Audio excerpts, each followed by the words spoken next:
Here in Clemson, South Carolina, it's Pro Day 2020 from the Poe Indoor Center. A dozen Tigers who were on the roster this past season and another player who finished up his career in the ACC will show what they can do for the scouts, some NFL head coaches, and various other NFL personnel who are here today. And hi, friends, and welcome in with Eric McLean. Pete Hannity with you. So here we go, a pro day that includes two likely first-round draft picks. And who knows, we may see other guys really jump up. This is kind of a final way station before the draft in April. No doubt about it. It's good for those guys to get back on their home turf. Had a bunch of guys at the combine. Now you should see, some increase in numbers, some better performances. When guys get back home at a turf that they've been around for 3, 4, 5 years, you start to see that. And like you mentioned, those two first-round picks, potentially an Isaiah Simmons, T. Higgins, they bring the electricity. That's why a lot of these people are here. They want to see it up close and personal. But we're going to see a lot of guys that didn't get to go to the combine that now have their shot and are really going to perform well today. Here's our list of participants, and about a half a dozen Tigers were at the combine in Indianapolis a few weeks ago. Did some very good numbers, but again, it never hurts if you could add to that resume. And then for those who didn't go to the combine, folks like Chad Smith, for example, Denzel Johnson, they've got an opportunity today to show that maybe they won't hear their names called during the 7-round draft, but at least might get an opportunity to be invited into a camp. And that adds to the importance of today. In the TV business, you try to put together a resume tape. Well, in this business, right. They're trying to get as much on film and as much data for these scouts so that eventually it'll break down and maybe they make a list and get into a camp. And I'll tell you, one guy that I'm really excited to see do some of these drills is Gage Cervenka, a guy that is going to bench press out of this world. He's going to be hitting all kinds of reps and really see, maybe touch the 40s, Pete, which will be very exciting to see. Reminds me of a guy, Tyler Shatley, a couple of years ago. We begin the activity today with the standing and the broad jump. It's a opportunity to see athleticism and, to a certain extent, some flexibility out of these guys. Now, Eric, as a former offensive lineman here at Clemson, and of course folks on the ACC network have gotten to know you well, the aspect of this, let's go from a lineman standpoint first, since we have John Simpson here today, and we also have Gage Cervenka among those bigger guys who are doing their thing.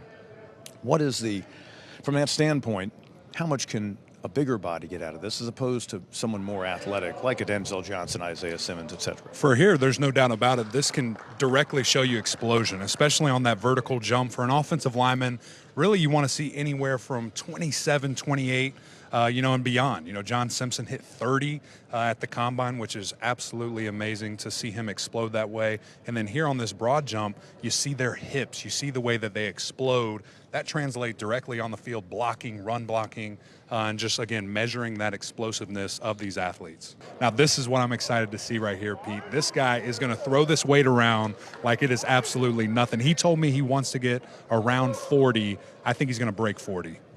One of the strongest position offensive lineman players in Clemson history. He set the program position record for the bench press at 225 pounds with 44 reps. Look at that steel. Just it's like butter. I mean, it literally looks like he has 135 on the bar, just absolutely throwing it around. Gage is an absolute bulldozer.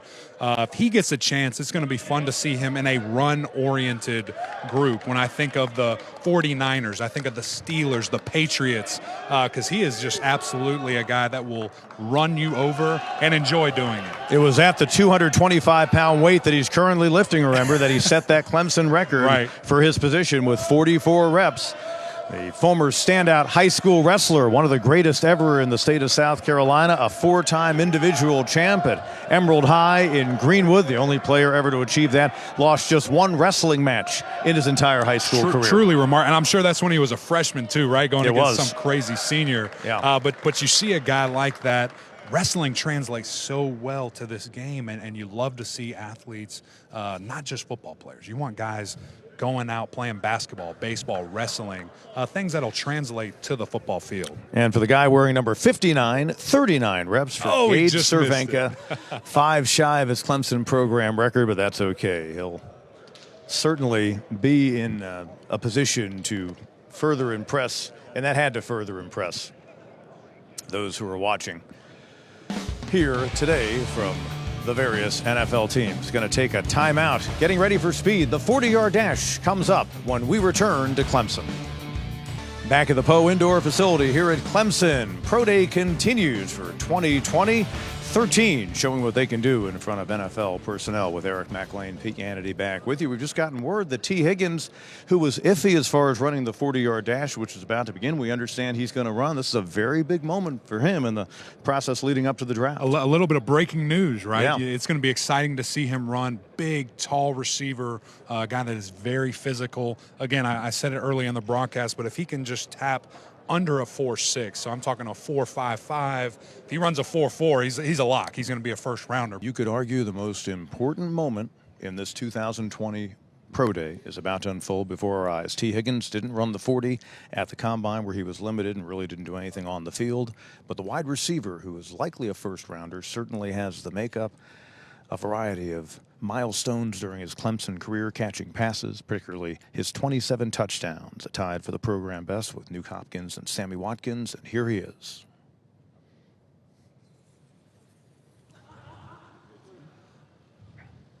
That looked really good. That looked really good. Back in Clemson, South Carolina, Pro Day 2020 here at the Poe Indoor Facility. We've seen some feats of strength, we've seen some speed, and we continue on. Let's visit with head coach Dabo Sweeney, watching another Pro Day proudly, I know. Such great talent. Last year it was a group of defensive linemen who would make their mark. Now you've got at least 2 first-rounders in this group, we suppose. Maybe others will move up today. But some general assessment so far, and watching T. Higgins, for example, run the 40, or Gage Cervenka and others on the bench press. Yeah, it's always a fun day. You know, it's a big day for them and a good day for our program, you know, to have a lot of people come in here. And I always try to take a little time and make sure they understand who we are as a program and where these guys are coming from, because they bring that with them. And I think that matters for sure. But, you know, I always kind of laugh, too, watching them run. I mean, at the end of the day, I think we put way too much on all this stuff. It's fun to talk about. You got to be, you know, I laugh watching, you know, T. You know, I've known T a while, and T's a basketball player who became a great receiver. And I'm watching him getting his little stance, and, you know, it's like every little, you know, and it's just, you know, the difference between a 4.5 and a 4.4. I mean, you can't even hit it that fast, and yet, you know, it seems like we make such a big deal out of that stuff. But you put him in a receiver stance, he's gonna run as good as anybody out there. He can fly, and he's a great player and got a great future. And I watch Sean Pollard, and he's got his footwork and his steps and his twists and to get in their stance. And I just laugh because it is so not how the game is played. I know there's got to be some type of overall assessment. Sure. But we put way too much on that. That's why you have guys like Adam Humphries, right? You know, making $9 million a year. Who we've already alluded to. Anybody even talked to him at Pro Day? You know, and I told him, I said, Adam, you're not going to the Combine. Nobody's going to probably talk to you at Pro Day. But when you get between the lines, you're going to have a good chance to make it because you're a really good player. And Coach, I want to focus on something that might matter a little bit more. It does matter, I think, to you and to myself, and winning and the culture that, number one, you have instilled here, that now these guys are going to take somewhere else, to an NFL franchise, a program. You look at what Mike Mayock was able to do now with the Las Vegas Raiders.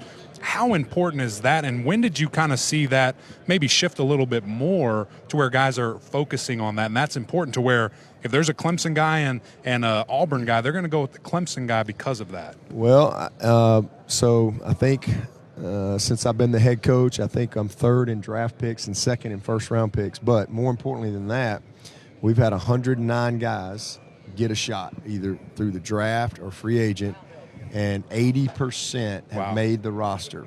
So to put that in perspective, only 1.7% of college players play in the NFL. But 80% of the guys who've come out of our program have made the roster. And that's a big deal. And I spent some time on that with everybody this morning, you know, because I do think that just like in our recruiting, I want to know where they're coming from, because they're going to bring that with them. And as I try to, you know, as we, especially over the last 5 years or so, really gotten dialed into the fit and of our program so that we can sustain what we've built. It's the same thing at the next level, but even ramped up, because they're going to bring it. And it's hard to win. And more importantly, to understand the mentality that it takes to win. And so these guys are coming out of a program that's won a bunch of games. I mean, you know, 24 years of Clemson football, he played for 1 national championship. And now in the last 5, we've played for 4. And just for perspective, and these guys won 29 in a row. Mm-hmm. I mean, that's not easy to do. And just, college football, there's 130 teams. Only 30 teams have had 5 years in a row of 6 wins.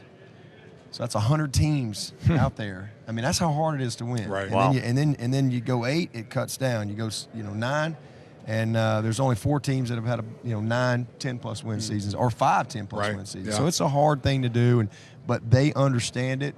They know what it looks like, and they also know what it doesn't look like. Mm-hmm. And so I just think if you want to build a culture, you got to enlist a bunch of guys that are going to help you drive that in the locker room, and more importantly, when you're not watching. Because as you've heard me say many times, champions are made and championships are won when nobody's watching. Exactly. And that comes from the type of young men you got in that locker room. Let's take a visit with Hunter Renfrow, who, by the way, has become a star on local TV commercials, too, back in this area. He's a star on the ACC network, man. He graced us with his presence. Thank you for coming up there for the tournament. What are you looking for here today, man? Talk about some of these receivers, and especially T. Higgins doing some drills. He didn't at the combine, was a little bit hurt. What does it mean when you have all eyes out on you watching you do these drills? Well, him and DeAndre. Dre had a great season, and I'm just here to support them.